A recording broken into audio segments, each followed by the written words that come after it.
Hello, everyone, and welcome to Nature Connects. Nature Connects is Massachusetts TNC's webinar series that connects you with scientists, experts, influencers, and our partners from New England and around the world. Thanks for joining us today. I'm Tim Green with TNC in Massachusetts, and I'll be your host. Here at the Nature Conservancy in Massachusetts, we're dedicated to creating a healthier world for all. We work both locally and globally using innovative science and scalable, long-lasting solutions to tackle the most complex environmental challenges facing our warming planet. Massachusetts to protect nature will mean a better future for people and the planet. We have a really exciting program for you today. We'll be chatting about the Verde River watershed. The Verde River is one of Arizona's last free-flowing rivers and supports an abundance of plants, animals, agriculture, and is also a critical water supply for the Phoenix metropolitan area. The Nature Conservancy in Arizona system that provides an overall assessment of the health of the watershed. On its first report card, the watershed earned an overall score of 57%, a C+. We'll hear from Kim Schonek, who directs the Verde River program and has an integral scoring system, which aims to improve the health of the Verde watershed now and into the future. After you hear from Kim, you'll get the chance to ask her your questions. But first, let me introduce our guest. Kim Schonek is the Verde River Program Director for the Nature Conservancy in Arizona. River projects that improve and protect flows and riparian areas within the Verde River watershed. She holds a master's in environmental management with an emphasis in hydrology and a Bachelor of Science in environmental studies, both from Portland State University. Thank you so much again for joining today, Kim, and you can take it away whenever you're ready. Great, thanks so much. I'm glad to be here today. Like Tim said, I'm Kim Schonek with the Nature Conservancy in Arizona. We're going to talk about the Verde River Watershed Report Card today. The picture up on the screen is a photo taken from the watershed. This is actually the Yavapai Apache Nation Indian Reservation. It's a very good representation of what the Verde looks like. You see some houses and development. You see big ag fields. You see kind of on the left side, some trees and some open space. That's where the river floods. This is an undammed river until the last 20 or so miles. And so up in the Verde Valley, we get really regular floods and we get lots of kind of high water events, and those mix in with our summer base flows, which are really, really low.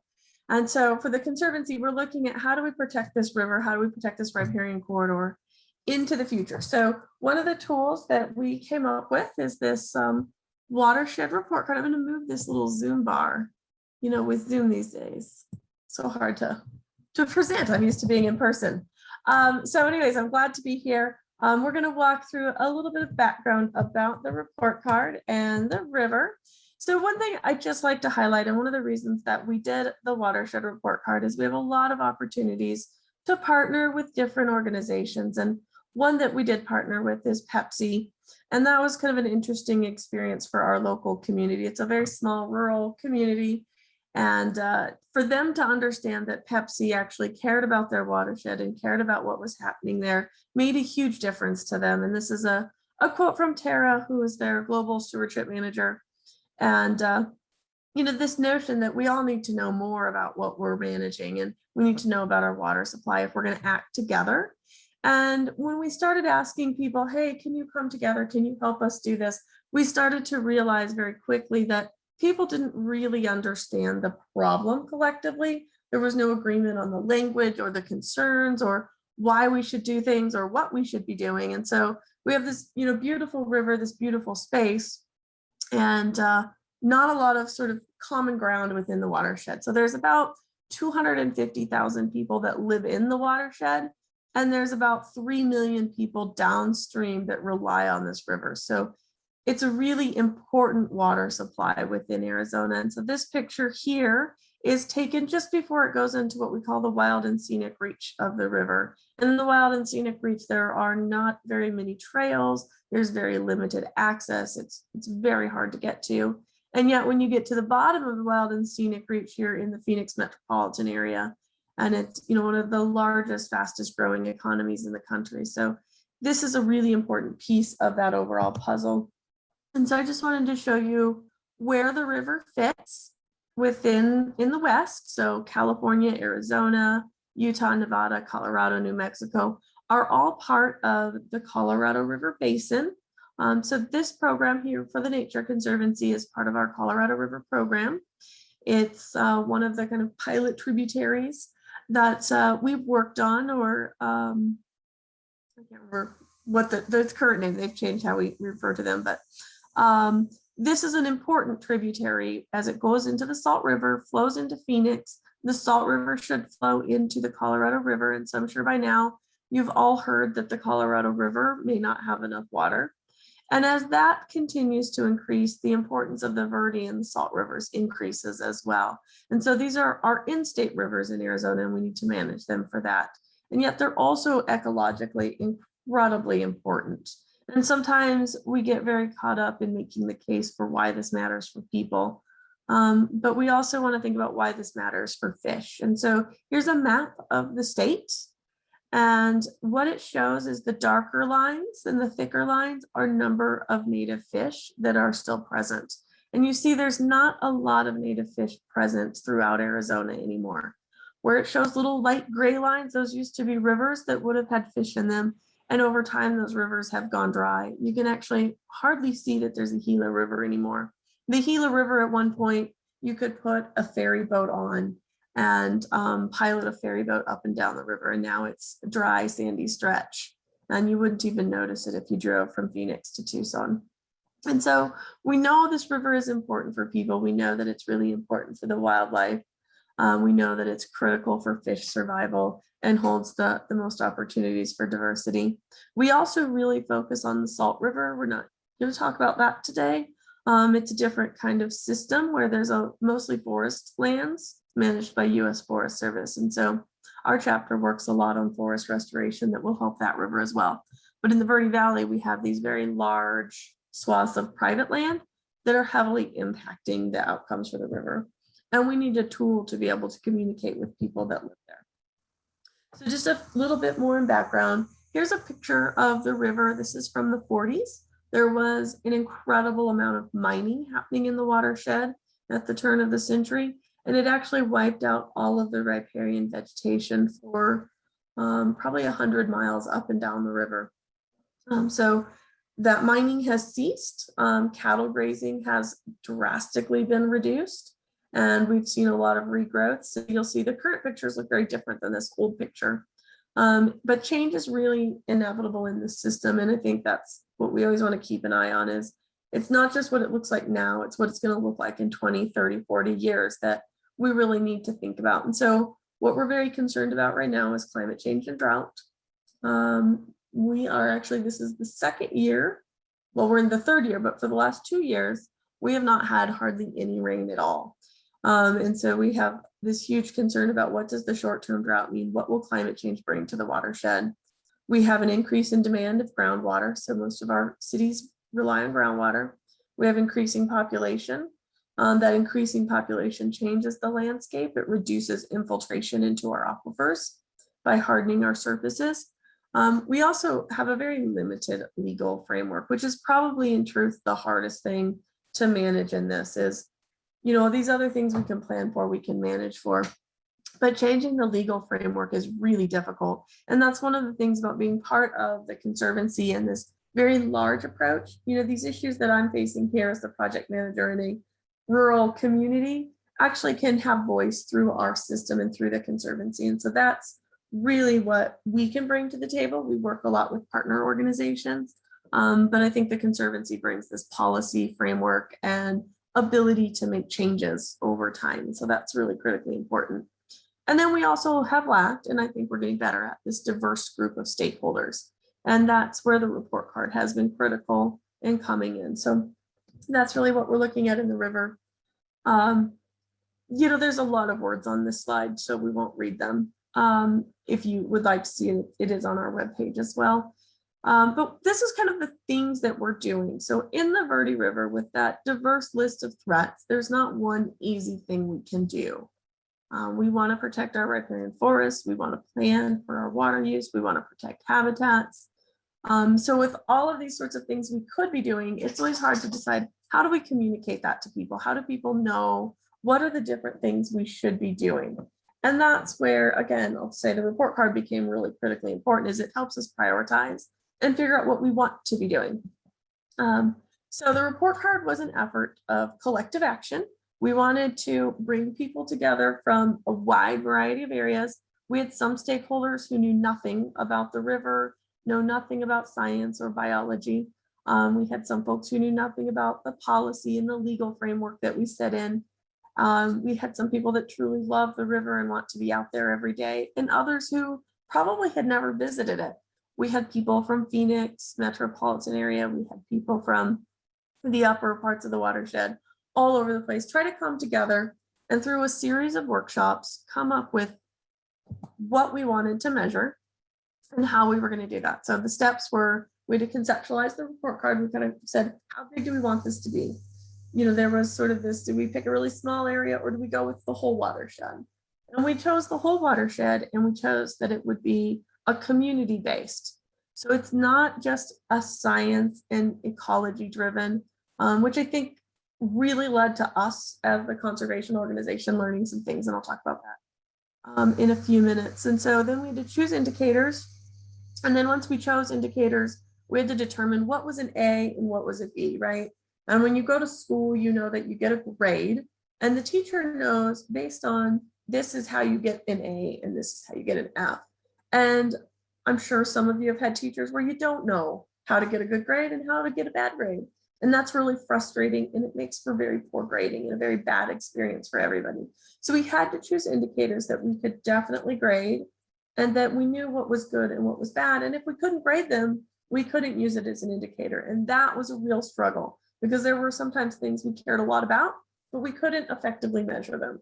So once we had determined what an A, B, C, D was, we calculated the grades. And that was really interesting. We released the report card in February of last year. We actually didn't know the grade until probably Christmas, right before, because we really didn't calculate the grades. We didn't want to calculate grades and then go, oh, I really think it'd be better if we get an A or a B, or no, we should get a C in this. So we really didn't calculate the grades until the very, very end. And that was really interesting. Our communications team was like, but we have to tell people, like, we don't know yet. So that was kind of a fun way. And we did really stay true to this process, which was really important. When we chose indicators, we convened city managers, economic development directors. We talked to biologists, ecologists, river guides, all sorts of folks. And so what we came up with is that we generally care about water. You know, we really are central to water in this watershed. Without it, the rest doesn't really matter that much. We really care about habitat, and we really care about our communities that rely on this river. And this is what made it a really effective communication tool, and what has really taught us the most important lessons is these community indicators. How are people thinking about the watershed? How do we understand their different priorities, and how can we meet them where they are? And so we looked at, you know, these wide range of indicators. You know, and you can see as the circle goes out, it's different. One thing that's really cool, I'll point out, for those that we were able to use community-driven data, that was great. So like the riparian birds, that's based on iNaturalist. And that was really fun. And you'll see in a minute, we get really great scores on riparian birds. And there were a lot of folks that were like, well, no, we don't get great scores. Like, we don't have everything. But actually our riparian areas are incredibly intact. And you saw that picture from the 40s compared to the picture of now. Our habitat has recovered, and that's quite amazing. And that was important to see. So 2020 was our first report card. We'll do another one in 2022, and then every couple of years after that. And so it's hard to know what we did going back, but 2020 is kind of our baseline. We divided the watershed up into 7 regions. It's a very large watershed. It's 190 miles of river. And we divided it up not just on hydrologic lines, that was kind of the basis, But then we also looked at what mattered for people and what regions did people identify with as well. And so some of our watersheds are really, really big and some are really, really small. This one here, Sycamore Canyon here in the light blue, it actually only has about 400 people in it, as compared to this upper one here, which has about 100,000 people in it. And then these three here have about 100,000 people altogether as well. So it's really interesting to think about how do we divide up people and land size. And so for every region, we actually had to scale that to the different metrics. So we had to think about ways to accommodate for size and number of people within different regions. Someone asked how many square miles, and I don't actually know that off the top of my head. I will check for you.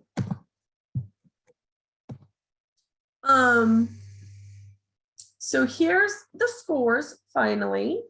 And what you see is overall we got a C+. We got some very low scores, and then we got some very high scores. We actually had one category that we thought was really important that we could not score based on available data. And that was the groundwater BMPs. We are actually going to score that this year. We had an intern spend the last 3 months trying to sort through all of that. So I mentioned that we don't have a great legal framework. We don't have a state water resources planning agency that's highly effective. And so we don't have that data available. It's all stored on their servers and not very organized. And so we've actually just been doing a lot of data crunching to get to that number. And then you can see the watershed scored differently. What I think is interesting is where we have put the most effort in terms of conservation is in this Camp Verde area and in the Oak Creek area. And that has been a really central focus for a lot of the conservation programs. And so it was cool to see that actually rank higher than others. And then on the bottom end down here near the salt, this is actually managed by Fort McDowell and Salt River Project very heavily. So it actually had a lot more management as well than some of the other parts of the watershed. So kind of what are the things that we have learned? What has this done for us? And so one thing that we've definitely changed as a result of this is our focus on water quality. In the past, all of our water quality indicators have said your water quality is pretty good, everything's great.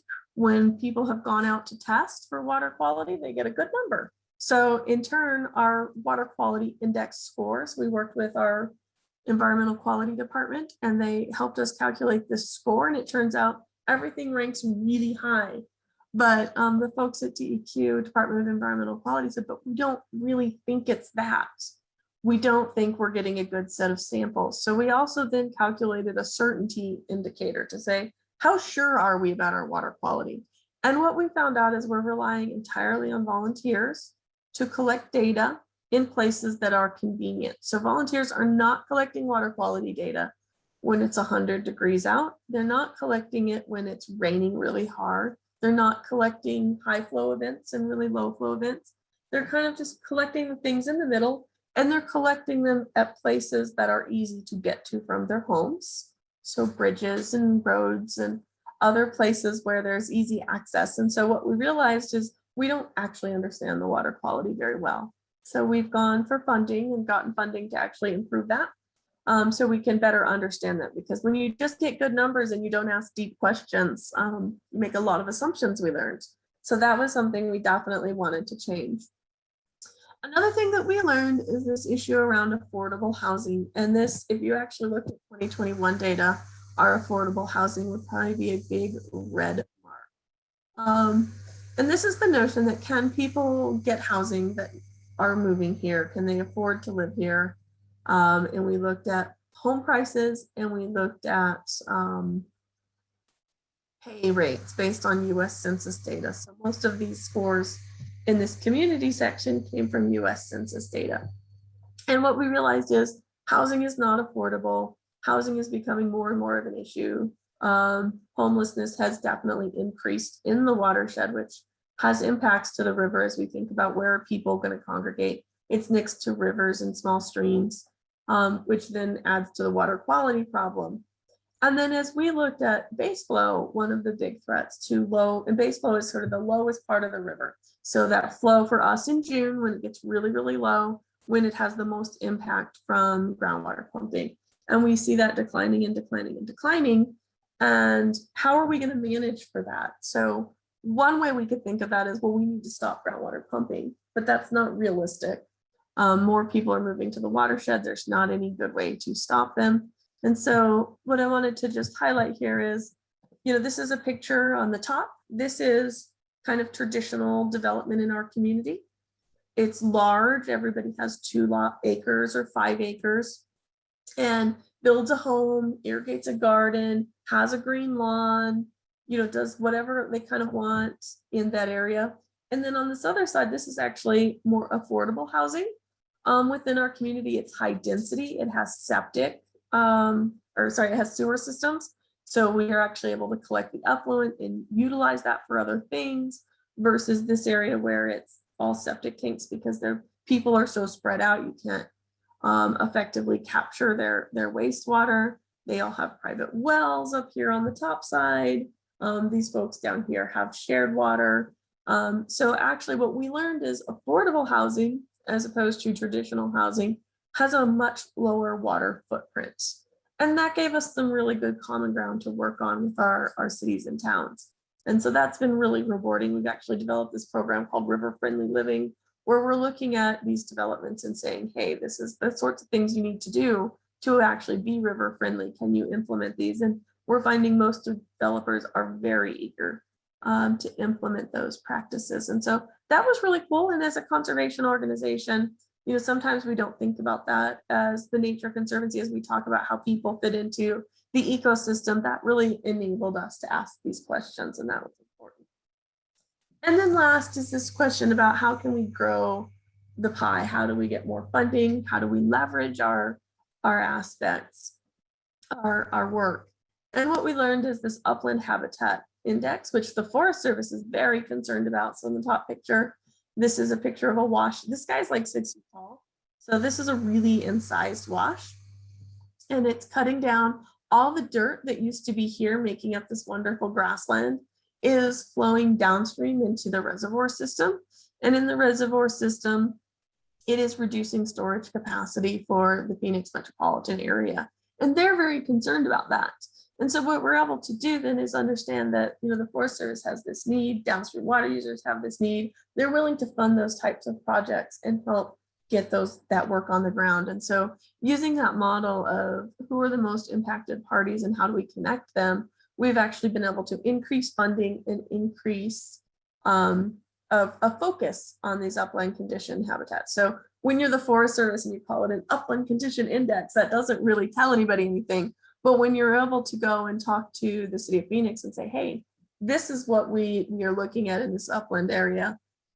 Do you want to help us restore these areas? Do you want to be part of this overall watershed management? Then they're very happy to do that.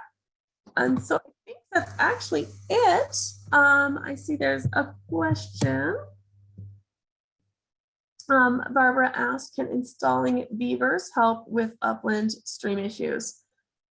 So yes, so the watershed actually has beavers throughout the watershed.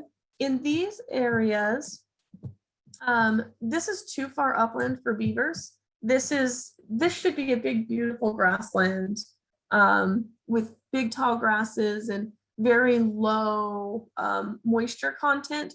So the beavers are very effective at increasing bank storage within the flowing springs area.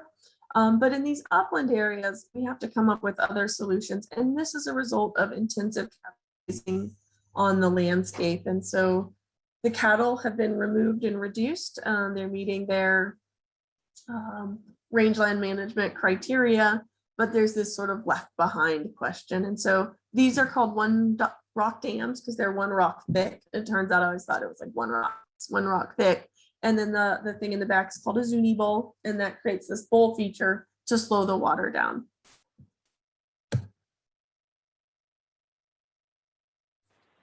All right.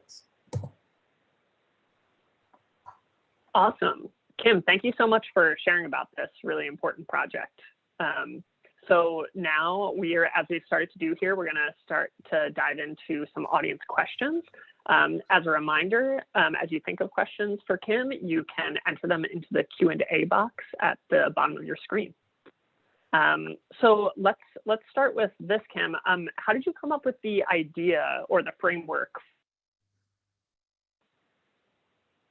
So Tim, I'm not sure if it's just me, but you're kind of cutting out a little bit, but I think you asked about the framework for the report card.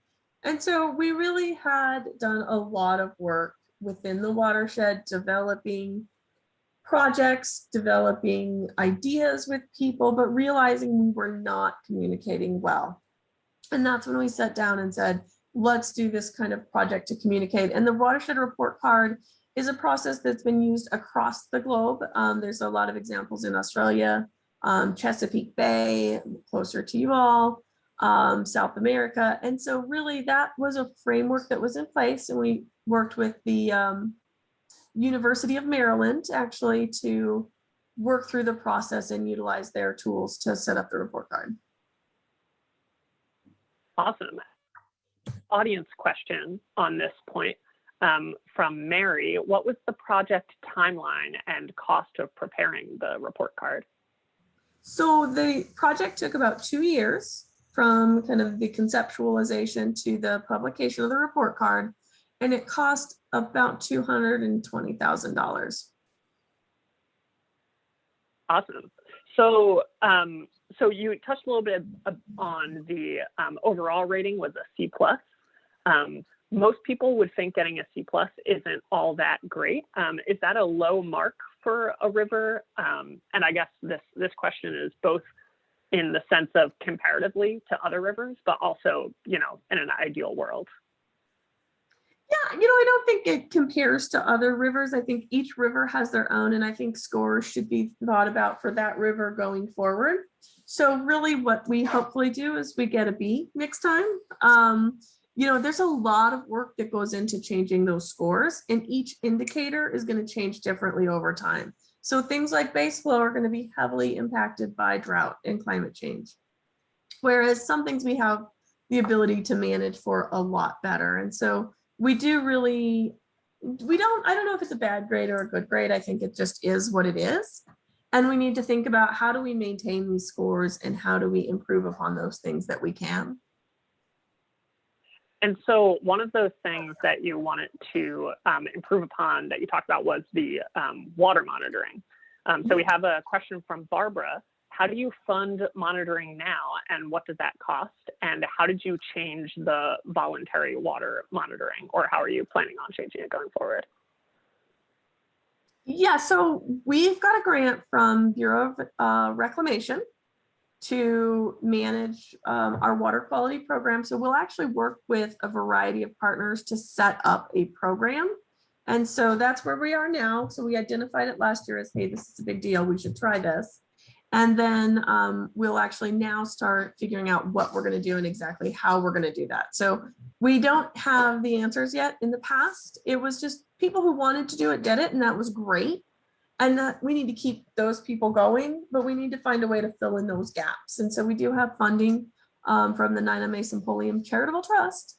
Try to get all the words in right.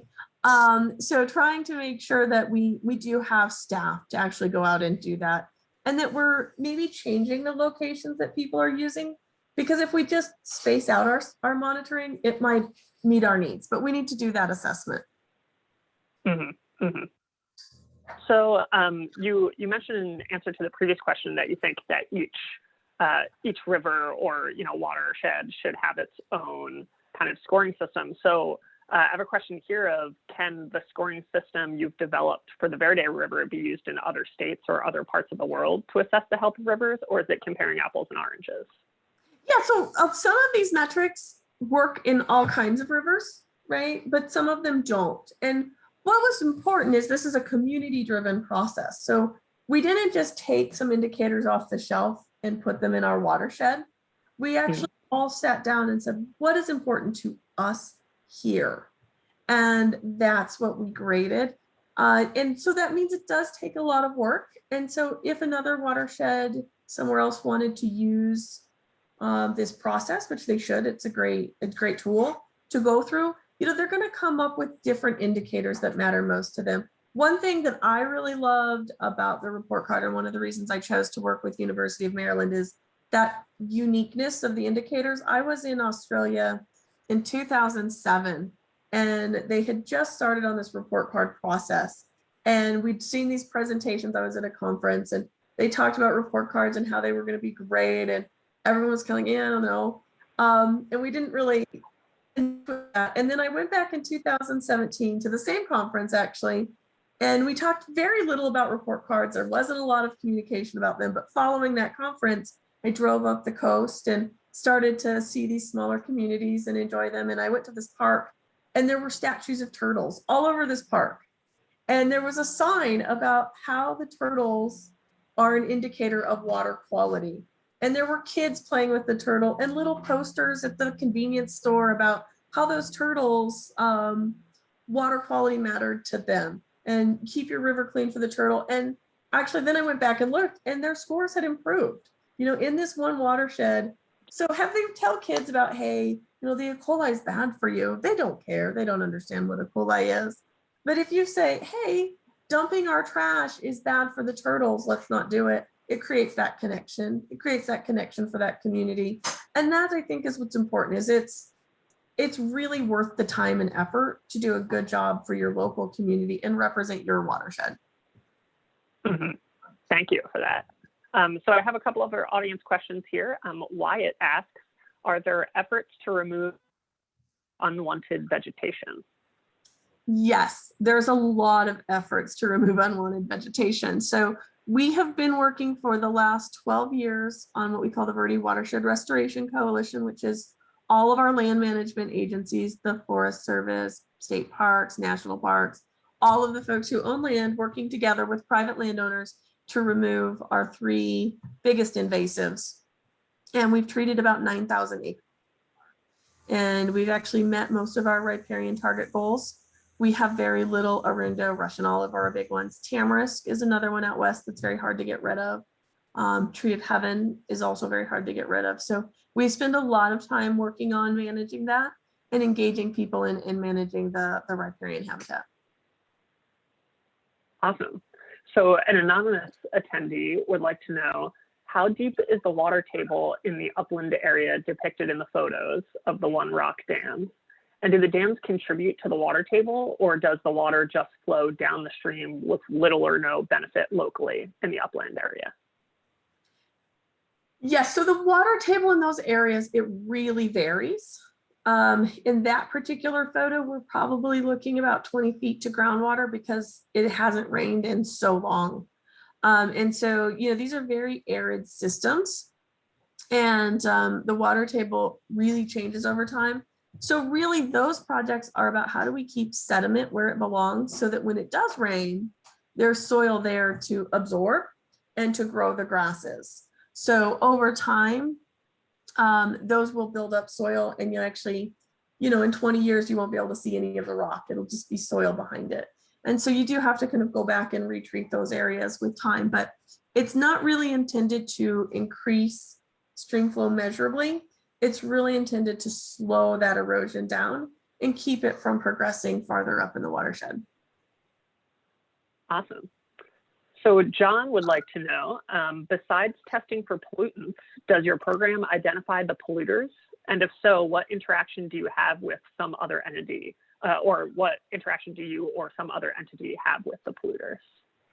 Yeah, so the polluters, our watershed is very large. We don't have very many point source pollution polluters.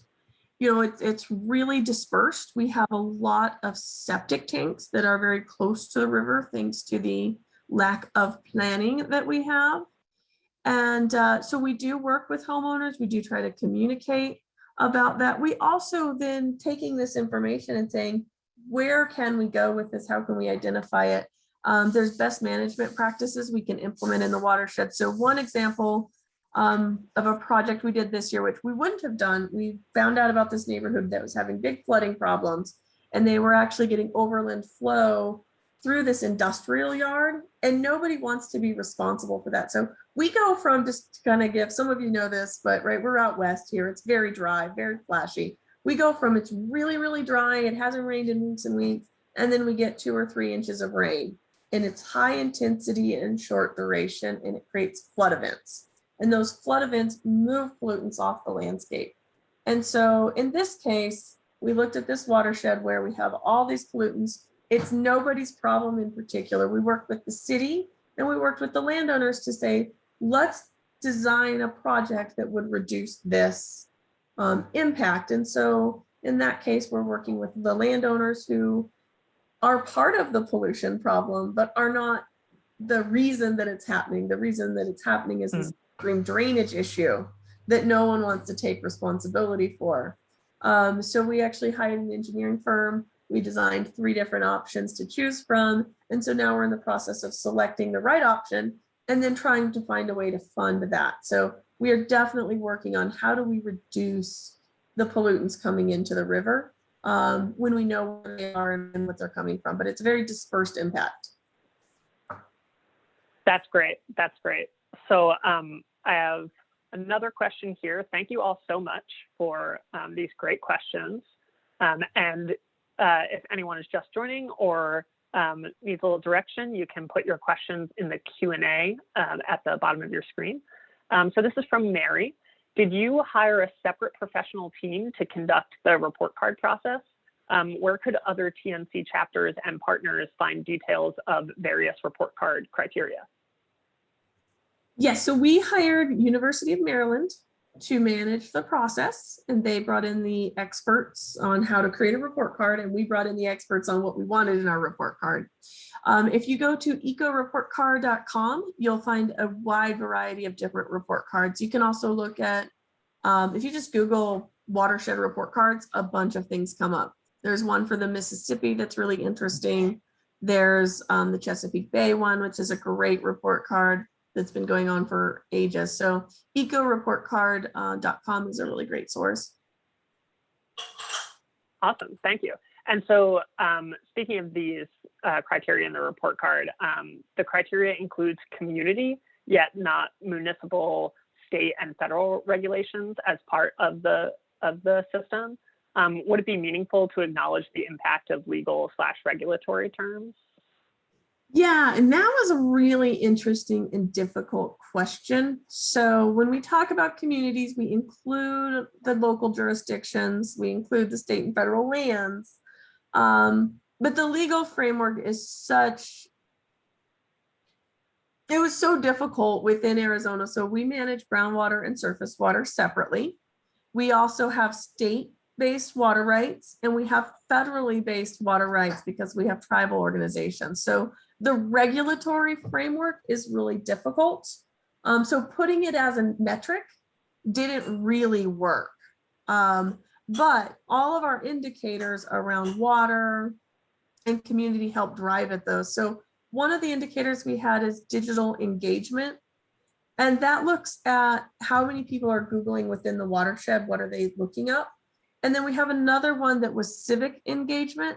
And for the civic engagement indicator, we actually looked at how often are local jurisdictions within each of the sub-watersheds talking about the river or talking about the watershed. And so we came up with a list of keywords, and we searched every agenda for city council, for county government, to see how many times did they actually look at these different words and how many times did they show up on their agenda. So in some areas, in one community actually that's very connected to the river, they never said the word Verde River in their agenda. So it was never an agenda. Mm-hmm.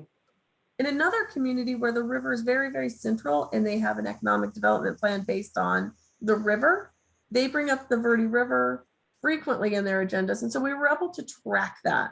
So that was as kind of close as we could get, which was actually really cool, because then when we went back to the councils and we said, hey, we noticed that you talk about the Verde River a lot. What are the kinds of things you're talking about on those agenda items? And then another community, we went back and we said, we noticed you don't talk about the Verde River a lot. Why don't you? And they go, well, we don't even think we're part of the watershed. It was like, well, let's get you a map and we'll show up council next week and give you a presentation about why you are in the watershed and what you can do. So yeah, there's different ways to get at that, and that civic engagement was the one we chose. Awesome, thank you. So I'm thinking back to your anecdote about the turtles and seeing the kids playing with them. And could you talk a bit about who the key audiences are? This also overlaps with, talking about the governments that you're speaking with. Can you talk about the key audiences and that you're trying to reach with this scoring system? Yeah, it's a really broad audience. We really wanted it to be accessible to people who live in the watershed, as well as people who are visiting the watershed.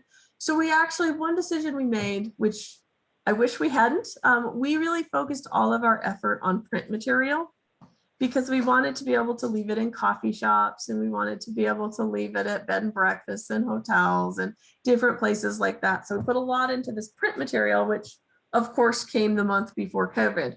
So our outreach strategy was not as great as it could have been. So timing is everything, right? But we really want everyone to be able to take a look at that. And one thing we did in our print material was we made this very characterized map. Instead of sort of your traditional sciencey professional looking map, we made a cartoon map, and it really connected a lot of people with where things fit in the watershed. And they could actually look at that map and say, oh, here's Clarkdale in comparison to Jerome. Here's where Chino Valley is. Oh, Prescott's actually in the watershed. Those lakes over there are in the watershed. So that's been really a big part of it, is we want people to at least understand where in the watershed they fit and be able to see how things are doing, because they hear a lot about everything's okay, everything's fine, look how pretty the river looks, the trees are growing, but then they hear things about their watershed, and they don't have a lot of good science. And so this was just a place for anybody to be able to look and be able to access different aspects of the watershed that they cared most about. It's funny how, as seemingly small of a change as making a map more cartoonish can really make like a big difference. I could see a topographical map and think, oh, this isn't for me. But if it's just a little bit more inviting, then, I can get the same information out of it. And so to that end, Barbara wants to know, where can we look at some of your print materials so they won't go to waste? People still want to see them. Yeah, so the print materials are sitting in my shed at the moment, and I hand them out at every meeting I go to. And also on that eco report card webpage, it shows you everything that we have. I can also get you guys a PDF copy of the report card, which shows how it's laid out. So it's out there, all the data is there. The report card webpage is actually kind of fun to play with. You can click on the different indicators and it shows you the different scores. It tells you how we calculated them. So that's really the best place to go for information is that webpage. Awesome. And I believe that we put that in the chat so people can go ahead and bookmark that now. So the next question here is kind of a two-parter. So one is, how are partnerships important for improving the health of the river going forward? And what have been some of the benefits and challenges of working across all these partners so far? Yeah, partnership is critical. It's, a pretty big watershed. It's very diverse. We have different management regimes across the watershed. And so the partnerships are very critical. We need to work with our state agencies. We need to work with our federal partners. We need to work with private landowners. We need to work with agriculture. We need to work with developers. We have other on-the-ground nonprofit partners that we work with. Some of our cities, when we think about municipalities, we're talking about municipalities with 10,000 people. And then we're talking to municipalities with 1.5 million people. And bridging that gap is really important. So we have 3 different kind of ways that we coordinate, and we have the kind of focus areas. So we have one group that we facilitate around regional recreation, and that's a collective action group. Actually, everybody who's in the watershed who's part of recreation pays a fee to a facilitator, and that facilitator hosts these quarterly meetings where we coordinate. We have another group that's around on-the-ground restoration, and that's a group that a local nonprofit manages, and we talk about riparian work, we talk about upland condition, we talk about engaging communities. And then we have a third group that's about sustaining flows. So for each of the little areas, we kind of have a working group that gets together in some way or another. And so around sustaining flows, we're talking about water quality and water quantity. It's very kind of high level. So we have mayors, we have attorneys, we have city managers, and we get together and we talk about what are the things that impact flow in the river and how can we manage for that. And the first thing we had to do in that particular group was acknowledge that we weren't going to do things collectively that would adversely impact anybody's access to drinking water. And that's really important, because when we come at this from the environmental side and we say, we want water in the river, that's important because it is. Those communities go, well, if that's your first and only goal, we don't have common ground with you, because our first goal is providing clean and safe drinking water in abundance to our community. It's really great to go kayaking. It's really great to have recreation. It's nice to see the birds. But if you don't have drinking water, that's a real problem and you can't live here. And so that was a huge step for us, was to be able to say, we want to protect water in the river, but we know we have to find ways to get common ground to get drinking water to people. And so that's really what we do. We have these three kind of groups the Conservancy participates in, and we show up to these meetings, we talk to our partners, we help identify funding for different projects and move things forward. We do a lot of technical assistance. And then we really focus, our big on the ground focus is more on the agriculture side at the moment, though we are getting much, much more involved in effluent management and other sorts of municipal water management. And so how was the report card received in the community? I think that everybody has really appreciated it. Hold on one sec.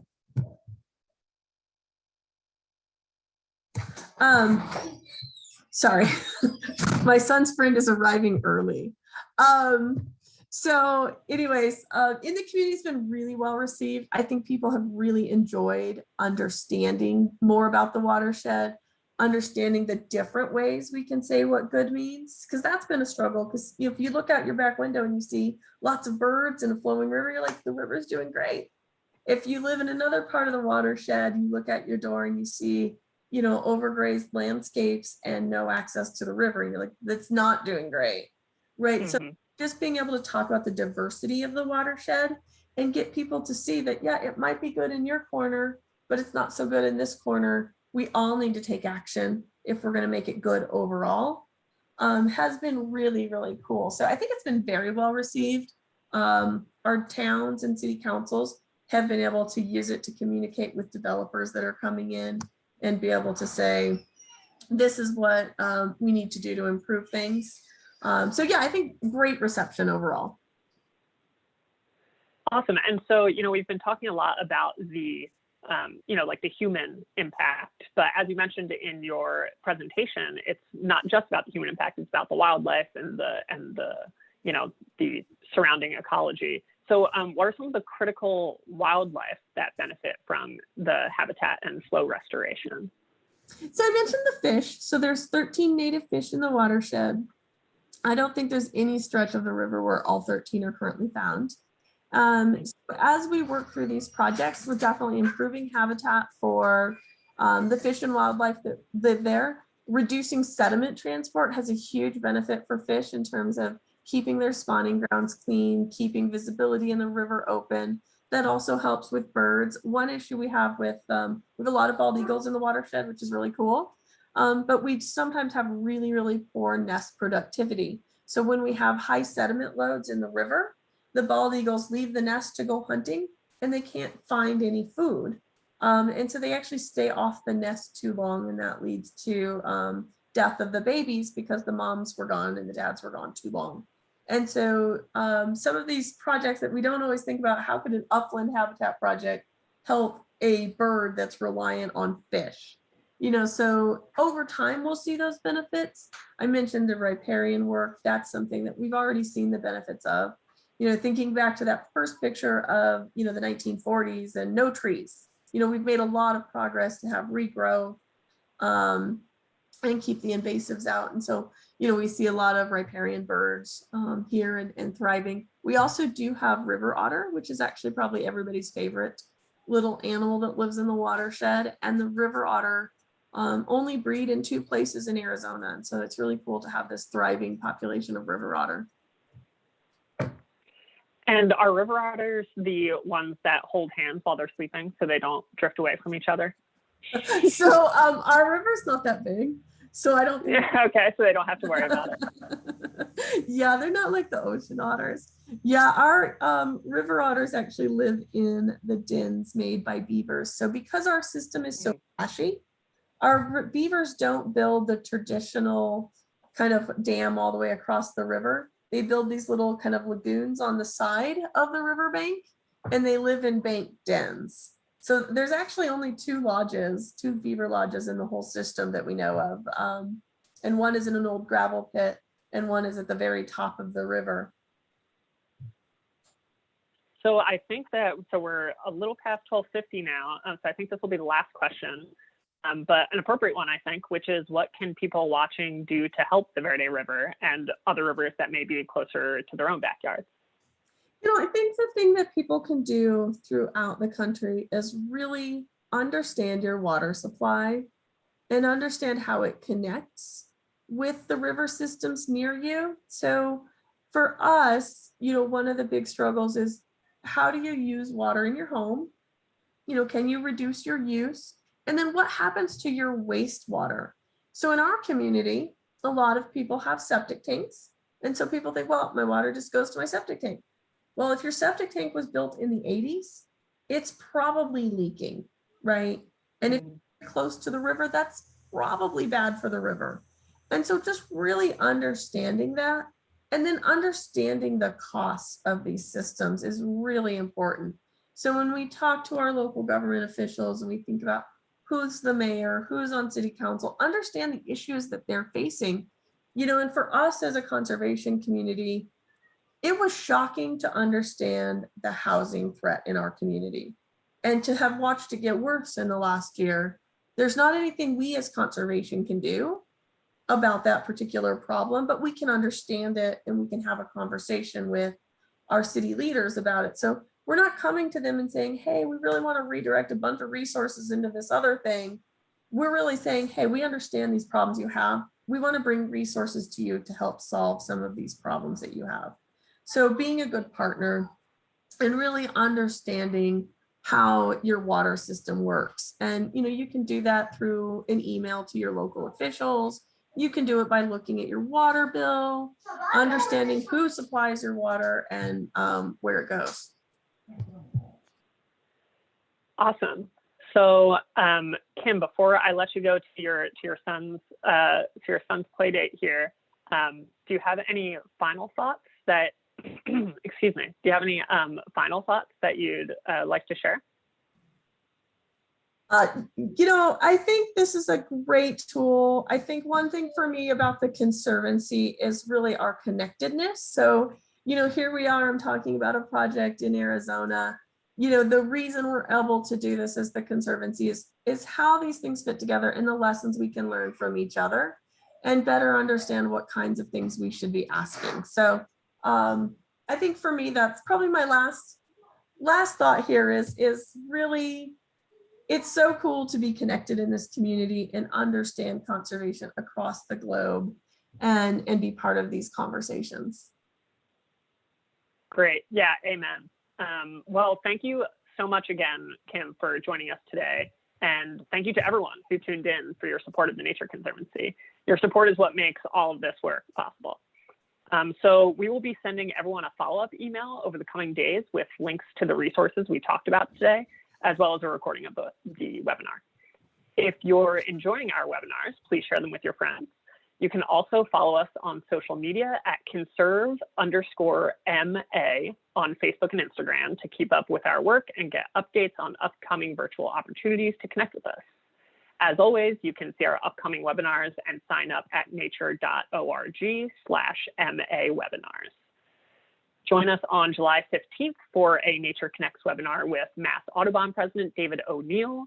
Our own Deb Markowitz and David will discuss Mass Audubon's new action agenda, which calls for a public-private partnership for conservation that will save 150,000 acres across the Commonwealth over the next 5 years, which is a near doubling of the current rate of conservation. It will also call for greater access to nature for everyone and an even more energetic fight to address climate change. We'll also discuss the great potential for Mass Audubon and the Nature Conservancy to work even more closely and use the best science to achieve our mutual goals. We hope you can join the conversation. You won't want to miss it. So thank you again for joining us and have a wonderful afternoon.